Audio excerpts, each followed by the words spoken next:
Mesdames, Messieurs, merci de votre fidélité ngeen am mbégte bu baax a baax di ànd ak ñun tamit ñu am mbégte bu baax a baax di leen topp si waxtu wi fu mu jotee rek ñu def ak yéen ay entretien yu am solo ak des gens yoo xamante ne nii ay personnalité lañ ci réew mi habilité ngir waxtaani réew mi ak tolluwaay bi tey jii nag j'ai l'insigne honneur de recevoir Olivier Boucal nekk nag kenn ci allié coalition Diomaye président waaye tamit jiite mouvement bi di Goudomp Debout nekk nag koo xamante ne nii dañ ko tegoon yoxo bu yàggul dara yooyu yëpp dinañ ko waxtaanee donc daal di kaa bàyyi moom tey mooy ganu entretien bi Olivier Boucal plaisir la ma dalal la ci suma plateau.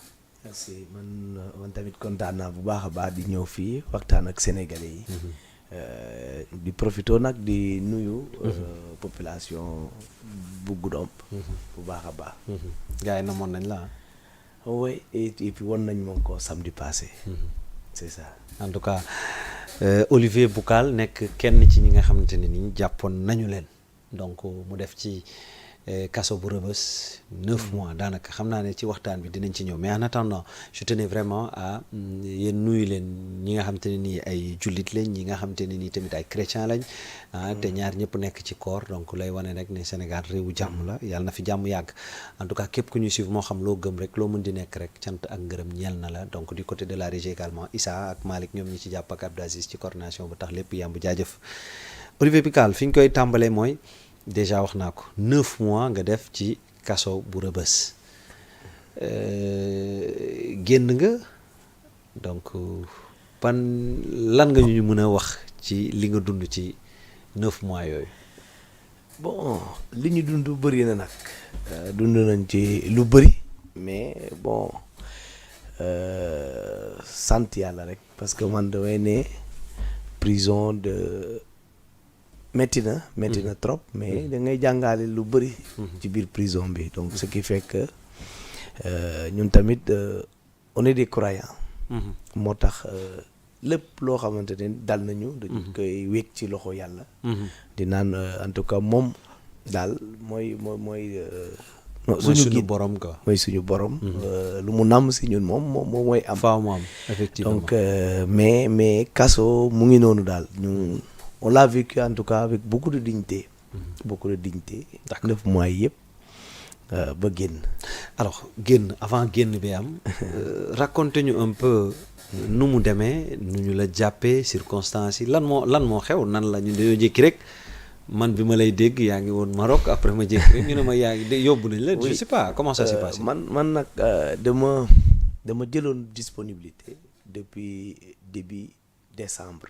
dama jël disponibilité parce que dama décidé woon dem jàngi jiwaat donc ce qui fait que le 1er décembre 2022 fonction publique daf ma accordé woon une disponibilité donc booba ci laa dem Maroc depuis boobu di jàng de temps en temps dinaa ñëw Sénégal nag seeti famille bi delluwaat c'est ce qui est arrivé en fin mai.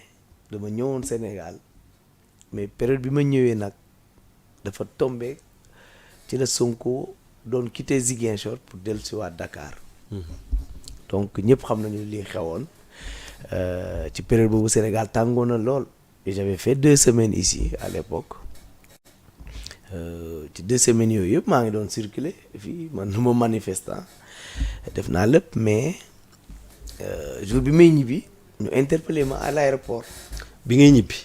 man bi may soit Maroc. bi ngay delluwaat waaye ñu jàpp ma à l'aéroport j'ai rien compris j'ai dit au policier man lan laa def lui aussi xamul sax déjà pour wane ni que doo am na loo xamante ne sax day parce que dañ koy précipiter de sorte que liggéey bi sax du jaar yoon dañ lay jàpp. dañ la wax sax lan moo tax ñu jàpp la ma laaj ko mu ne moom xamul mu ne yow loo def. ba section de recherche di la wër ma ne ko man xawma man maa ngi koy doog a yiw maa ngi fii plus de 2 semaines maintenant maa ngi circulé te dara musuma ko yëg te ñëpp xam nañ fi ma dëkk. ñoom xamuñu ñu yóbbu ma fanaan fële le lendemain ñu ñëw jël si ma yóbbu ma section de recherche comme ça il a fallu bi ñuy def seen enquête préliminaire yi ñuy def noonu ci liñ ma doog a wax lan laa def ñu ne ma ñu génnee ma benn vidéo bi ma defoon ñu ne ma lii mooy liñ la jàppee. vidéo boo defoon lañ la jàppee. waaye vidéo boo xamante ne. dama demandé parce que mooy bokk parce que ça n'a rien à voir ak événement d'ailleurs de juin yooyu dama defoon benn vidéo bi ñu doon jàpp Sonko c'était en fin mars ñu doon interpellé Sonko ci l'affaire Mame Mbaye Niang d'ailleurs dañ ko mujjee repousser mais comme dañ ko doon jàpp nit ñi génnoon di manifester parce que partout mais comme man nekkuma woon Goudomp et en tant que leader j'avais estimé que il était voilà il revenait pour moi donc de parler à la population à mes collaborateurs wax leen kan bu ñu jàppee seen leader ngeen jàpp ni li ñuy nekk di rek tegguñu ko ci yoon en tout cas constitution moo ñu ko may nous avons la possibilité de sortir manifester notre mécontentement ci laa leen ni c'est pas parce que man nekkuma fii yéen tamit ngeen toog ngeen bañ a dem ngeen ne ñu jàpp seen leader ngeen toog nii croiser les bras toutes les autres communes sont en train de manifester Ziguinchor Dakar tout le monde yéen ngeen toog ne leen jóg leen tamit ngeen wone donc c'est ce qu'ils ont fait on sorti manifester. xanaa loolu moo tax kon ñu ne yow yaa leen doon financer. non mais amul dara takkul Goudomp man déjà waxuma ni ci vidéo boobu dem leen ngeen taal ne waxuma te dóor leen wala taal leen lii wala lii waxuma dara ne leen génn leen ngeen manifester seen mécontentement loolu la ñuy def tamit kenn mënul ne période boobu Goudomp lii lañ taal wala lii lañ def amul benn yàqu-yàqu foofu mais bizarrement on m'a arrêté pour appel à l'insurrection. charge yi bëri na après quoi. charge yi moom bëri na li ko teg bon doo comprendre mais ñëpp xam nañ ci vidéo boobu amul parce que li amoon Goudomp après c'est après mon arrestation bu ñu demoon booy attaquer sa gendarmerie mais boobu dafa fekk maa ngi woon prison mais man vidéo bi ñuy wax à Goudomp y avait absolument rien. kon te boobu man c'était avant vidéo def naa ko loo xam ne da nga koy publier ci sa page Facebook wala Instagram dans aucun réseau social c'était dans un groupe privé boo xamante ne ce n'était même pas destiné à tous les Goudompois parce que je m'adressais aux leaders de notre mouvement. kon c'est avant ñuy saccager même mooy gendarmerie. je sais oh oui non ça n'a rien à voir kon financé woo kenn kon. financé lan. ñoom kat loolu ñoo ko wax man waxuma ko. xam nga avec ce régime da ngay dem ba yow doo xam lan lañ bëgg. c'est vrai que bon ñoom bi ñu ñëwee c'est dañoo abandonné yeneen charge yi ñu njëkkoon a wax. parce que tout de suite bi ñu ma jàppee parce que ça veut dire que il se prépare. dañoo balancer dans le net des vidéos comme quoi que damay financer ay femmes du bois sacré des anciens xam nga anciens combattants du MFDC man comprendre ma ça mais bon ñëpp xam nañu moom suñu procureur su évoqué woon loolu xam nañ ne moom ça n'a aucun sens pour quelqu'un qui habite à Goudomp qui n'a rien à voir avec je ne sais même pas comment le dire mais ça ce n'est même pas pensable parce que les femmes du bois sacré ñu doon wax habitent Oussouye un des départements de la région de Ziguinchor moi j'habite la région de Sédhiou dans le département de Goudomp donc comment est-ce que femmes yooyu amuñu kenn ku leen di financer ñu tëb foofu Oussouye Ziguinchor yooyu yëpp bi ñëw na ñëw ba Goudomp naan man maa leen di financer donc c'est déjà y a une incongruité dans ça et puis en plus femme du bois sacré mais may leen xaalis lan moo si nekk c'est comme nga dem que je pars dans au niveau de la Petite Côte wala ma dem Fouta dem indi un mara mais loolu je crois que kenn terewu ko parce que les femmes du bois sacré c'est juste c'est des charlatans c'est moins que ça d'ailleurs parce que dañuy def ay ñaan rek la ñuy def donc nee na financer leen pour faire quoi femme du bois sacré lan la ñuy def en dehors des prières qu'ils formulent pour quelqu'un donc ça n'a aucun sens même si c'était vrai ça même si c'était vrai on peut arrêter quelqu'un pour avoir donné de l'argent à un marabout man maa ko gëm maa ko jox xaalis en quoi on peut m'arrêter pour ça. mais 8 mois également. donc alors que je les connaissais même pas xawma leen sax. xamoo leen kon. amul kenn ki ma fa xam ki ma am koo xamante au moins yor naa numéro je ne les connais même pas man je n'habite pas leur zone je les connais même pas. c'est compliqué mais déjà léegi ñu jàpp la ci yooyu noonu charge yu bëri. 8 mois après dañoo jékki rek bàyyi la nii ne la. oui toog téye la foofu pendant 8 mois presque 9 mois 8 mois 2 semaines je sais pas ñu ñëw un jour fekk maa ngi joué sama dame ñu ñëw ne la jëlee sa bagage voilà pare nga ci demal ñibbi sa kër. comme ça sans jugement sans rien donc voilà mu ngi noonu. mais j'espère que li ma jot ci ñeneen ñi yow moom xëy na.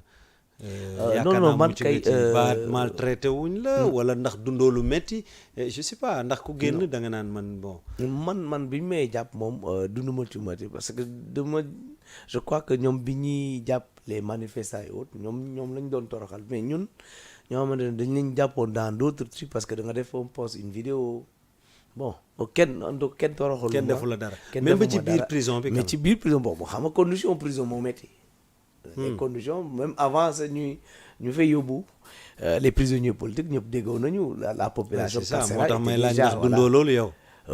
mais pourquoi duñ ma teg maa ngi woon Rebeuss te fa le problème yi nekk je veux dire que avant ñuy jàpp les prisonniers politiques déjà ñu ngi doon coow la population carcérale au Sénégal ak les conditions de vie des prisonniers à Rebeuss. nga ñëwaat nga teg ci plus de 1000 autres prisonniers nga yokk leen ci chambre yu imaginez ce que ça donne et c'était évidemment infernal c'est des conditions yoo xamante ne même ay malades mënuñu ko dund voilà mais bon je crois que ça a été quelque chose de spécial et les gens ont été très résilients dund nañ ko. mais lan moo la ci gën a metti quoi. le fait que ñu bañ la juger yóbbu la parce que nit soo ko jàppee sax au moins nga yóbbu ko ne ko lii nga def mu xam lan laa def exactement te liñ la tuumal ñu won la ko parce que man par exemple finalement vidéo lañ moom lañ mun a mujjee considérer ne lii nga defee après à l'insurrection mais bon mais vidéo bi demander aux gens d'exercer un droit constitutionnel est-ce que loolu mën nañ ci jàppale alors que constitution Sénégal moo ko autorisé que quand tu n'es pas content tu peux manifester tu peux sortir montrer ton mécontentement donc comment ñu jàpp nit ci des conditions comme ça pour avoir demandé aux Sénégalais d'exercer un droit constitutionnel quand même ba pare yow nga bëgg ñu juger la ñu téye la foofu comme ça comme si yow amoo benn droit ñëpp xam nañ man dama yor sama kër xam nañ ko j'ai des garanties de représentation donc lan moo tax aussi mënu moon bénéficier de la liberté parce que plusieurs fois ñu ngi koy dugal ñu koy rejeter je suis pas en danger je suis un fonctionnaire d'État damay liggéey donc en quoi ñu jëloon ko nangu sama passeport su leen neexee ma ñëw di signer mais dañ lay téye noonu rek parce que ils avaient la volonté de faire du mal.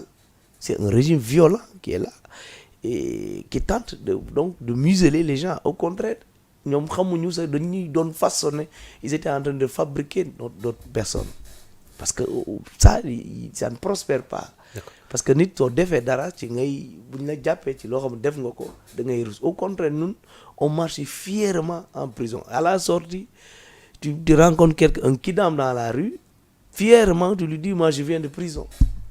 Et je crois que ça c'est un fait inédit que quelqu'un je vous raconte une petite anecdote dama yóbbu sama oto taxaw mais ni ma taxawee pour def essence mais ni ma taxawee baaxul waa ji di tourner ak racole bi pour def essence ma ne ko maa ngi jégalu de chef dama fàtte woon que beneen côté bi la nekk mu ne ma non garaawul ma ne ko non mais da nga may comprendre nag yàgg naa prison trop ba sama jabar tiit ne ma yow looy wax ni ma ne ko mais loolu la lan la mais moi j'ai pas honte de dire aux gens que j'ai fait de la tôle parce que j'ai fait de la tôle aujourd'hui pour la démocratie sénégalaise j'ai fait la prison pour avoir défendu les institutions pour avoir défendu l'état de droit te loolu mbégte la bu rëy.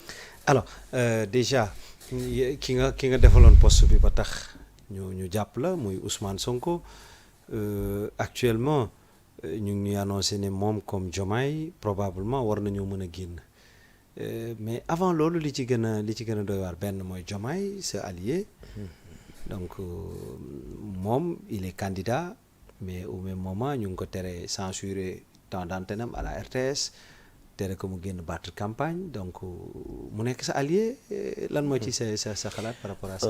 xam nga loolu ñëpp xam nañu li ñu doon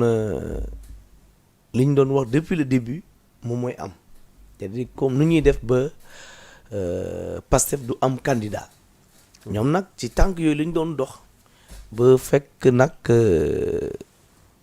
je crois que am na ñoo xam nekkoon nañ fi te ñoom nangu nañu que am na loo xamante ne mënuñu ko nangu ci Sénégal parce que au moins nous sommes un état de droit moo tax candidature Diomaye je crois que xaw na leen bett nag te ñoo xamuñu li ñuy def moo tax ñu continuer nii je crois que bu nekkoon ci yeneen réew de démocratie tey jii du Diomaye jour bi ñu validé listam sa avant sa loolu duñ ko doon téyee ci kaso parce que moom tamit il a toutes les garanties yi wone ni que moom mu ngi fii te mënul daw mënul dem fenn dama doon tooñ sa ay yeneen garde ne leen man soo leen ma yónniwee sax Sandaga ma dem defal leen commission ñëwaat parce que xaw ma fu may dem man fii laay ñëwaat toog parce que su ma dawee fan laay dem donc c'est la même chose Diomaye mënoon nañ ko bàyyi mu baat campagne puisque jusque là kenn jugé wu ko donc liñ ko topp nii liñ ko nekk di ko topp ay tuuma la rek.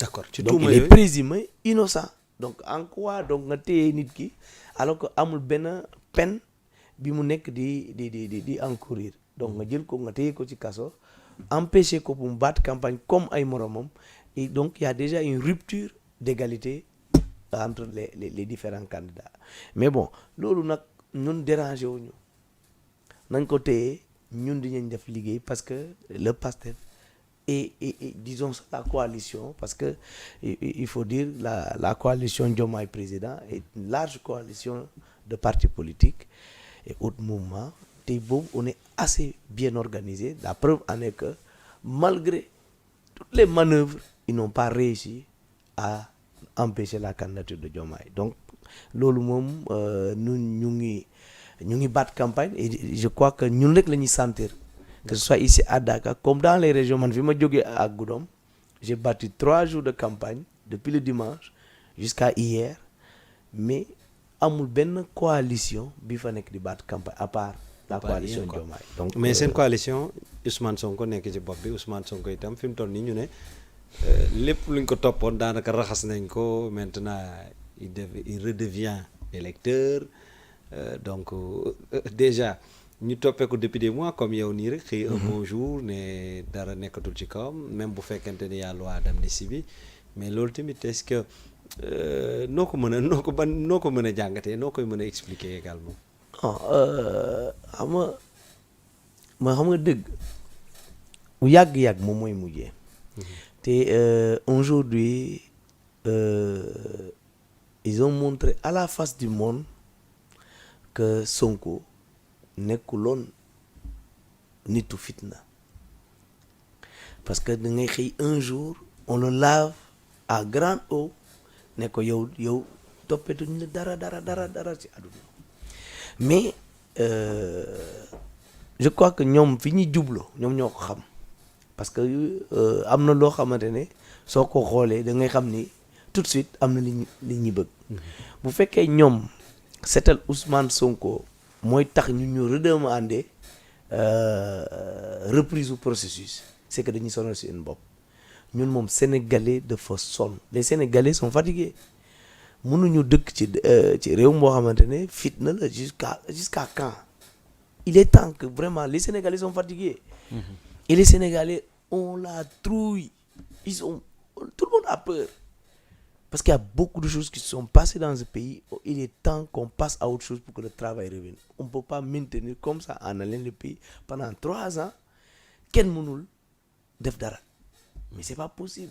Ba ñun même nos partenaires financiers c'est daw nañu. Il y a un problème.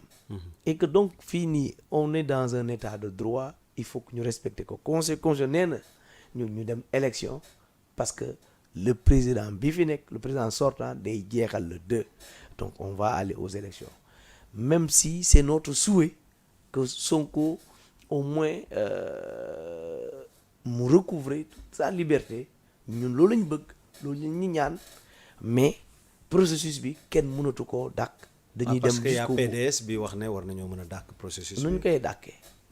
parce que PDS conseil constitutionnel. xanaa kay ñu dem d'abord changer les textes puisque ñu on a appris que les décisions du conseil constitutionnel sont inattaquables.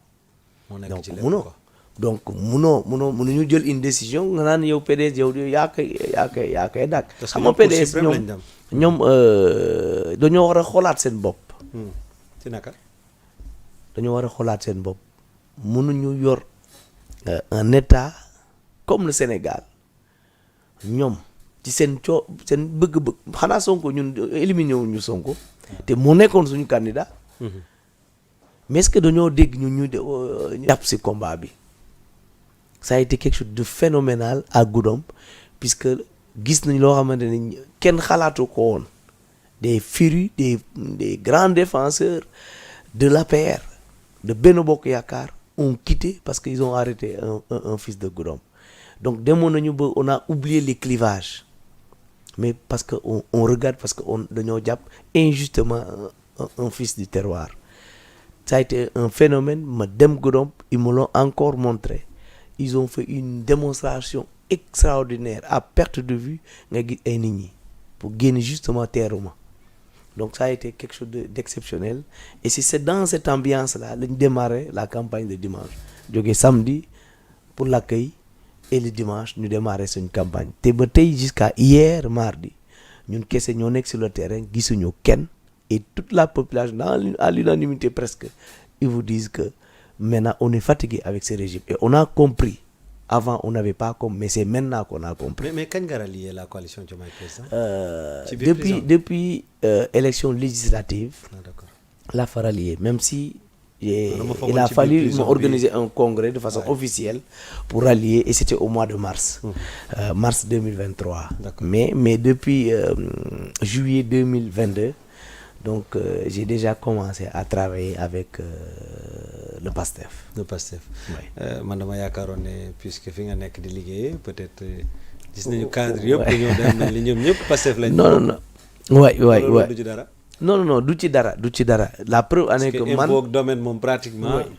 dafa mel ni seen base foofu la nekk yéen waa coalition Diomaye Président. oui mais bon man c'était pas le cas puisque man mouvement citoyen laa yoroon. c'est un mouvement citoyen donc nekkuma woon ci opposition nekkuma woon pouvoir. J'étais donc un indépendant qui ne s'intéressait qu'à Goudomp moo ma ñoroon. vraiment Goudomp département de Goudomp puisque man retard bi am à Goudomp pour moi à mes yeux ne se justifiait pas. ma engagé woon un combat pour bousculer l'État parce que on ne pouvait pas comprendre que ñun ñu bokk Sénégal ba pare qu'on n'ait jamais bénéficié des programmes de l'État. amul lenn loo xam ne mën nga ko citer nga ne leen lii am na suñu dëkk. ok donc da may mel ni ñun bokkuñu Sénégal moo tax damay wax toujours que nous à Goudomp on est les grands oubliés de l'État. Bon maintenant ñu engagé un combat à un moment donné ça sautait à l'œil on était beaucoup plus proche de l'opposition que du pouvoir puisque tout ce que nous défendions étaient justement les mêmes causes que défendait l'opposition et particulièrement l'opposition radicale que constituait le PASTEF. Donc il va de soi que ñun ñu dem liggéey ak ñoom puisque ñoom ñoo recouper en tout cas notre vision et notre manière de voir les choses. alors rebondissement ci kaw rebondissement xam naa fa la ñuy jeexalee pratiquement su fekkente ne amul nit leneen loo bëgg a àddu mais rebondissement ci kaw rebondissement est-ce qu'on peut s'attendre à une élection puisque déjà à moins de 2 mois ñu def remaniement ci gouvernement donc chaque jour bu ñu yeewoo ak rebondissement bu bees affaire yi jaxasoo est-ce qu'on peut s'attendre à une élection déjà inclusive moom xam naa ne mënul nekk mais libre et transparente. non élection moom le processus est déclenché donc inclusive bi ñuy wax moom mënatul parce que voilà ñu mënatul nekk mais libre et transparente boobu c'est à nous aussi de prendre toutes nos responsabilités en tout cas ce qui est clair nous, la coalition Diomaye Président, on est en train de prendre toutes nos dispositions et toutes les coordinations départementales sont bien alertées et on est en train de faire un travail de fourmi pour que dara bu ñu rëccaat parce que on sait ñi ak seen pexe donc on va pas lésiner sur les moyens. On est en train de faire un travail extraordinaire.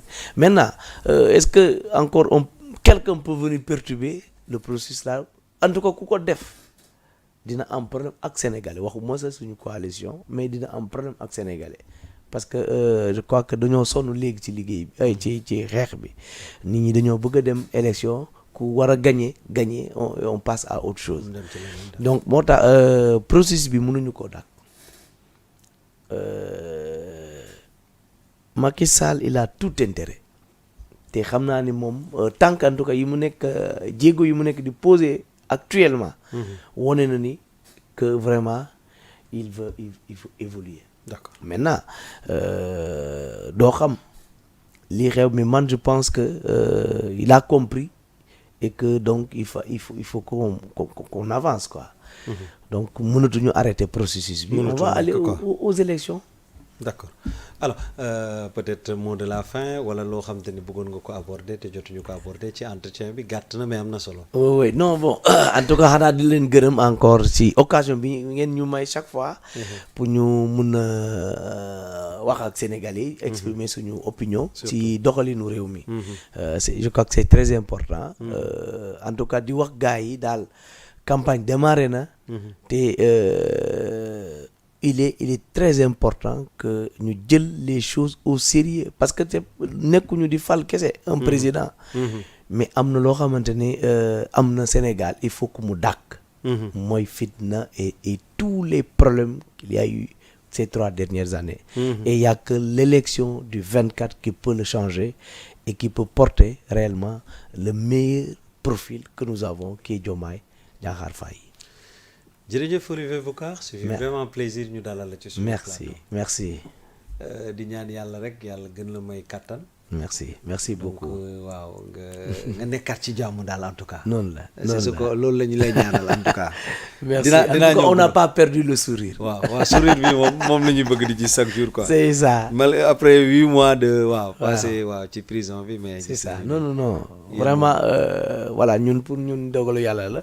voilà il faut le vivre la sax quoi c'est ça. c'est ça. merci beaucoup Olivier Boucar di ko jaajëfal bu baax a baax moom kenn la ci allié coalition Diomaye Président nekk nag le président du mouvement Goudomp Debout bokk nekk ci détenu yi ñu bàyyi bu yàggul dara waaye nag nekk kuy liggéey tamit impôt et domaine c'est comme ça wala trésor plutôt.